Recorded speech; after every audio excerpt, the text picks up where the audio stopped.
you know. Cameron's dashboard, it'd be off the scale, wouldn't it? You'd say, okay, well, we're going to start level now. We're just going to move it there today. It would be fascinating. But anyway, Cameron, you got your hand up. Something's triggered you. Yes. You always trigger me somehow, Neville. And you have to say something which...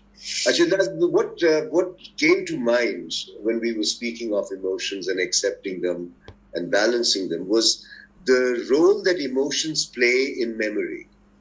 Oh, yeah. And, if you... I get people to write their own biographies as an exercise, a therapeutic exercise and a self-awareness exercise. And I say that, look, there's no difference really between you and a book. A book has a title, you have a name. And a book has chapters, your life has chapters, book contains information, your life contains information. The difference is the dynamism, that your information and data is very dynamic, whereas the book is static. What's there is there. It's the reader's interpretation that will be dynamic, but the content will not be shifting all the time. So why don't you write...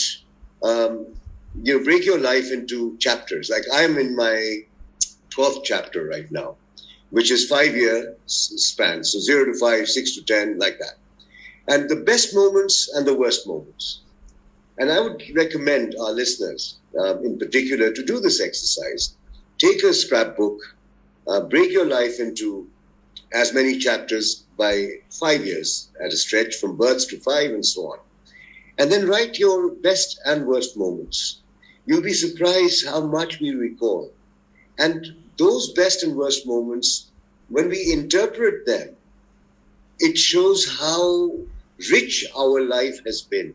I'm always fearful, Neville, Jeanne, Carla, of people who have never seen a downer, because it's the downers that make us strong. Yeah. It is when we are vulnerable that is proof of our strength. It is the insecure who do not open up and reveal their vulnerability. It's the strong who are able to open up.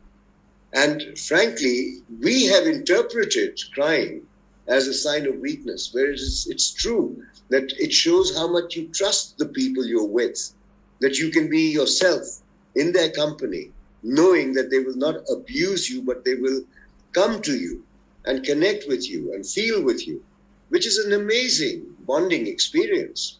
So memory is what really is anchored in our emotions.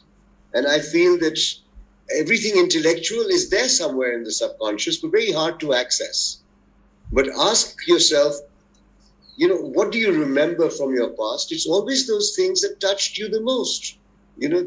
Anger, love, passion, anything of that sort. Your first birthday, or when you got your promotion, or the first kiss. Neville, you might remember the first kiss. I'm older than you, Cameron, so no.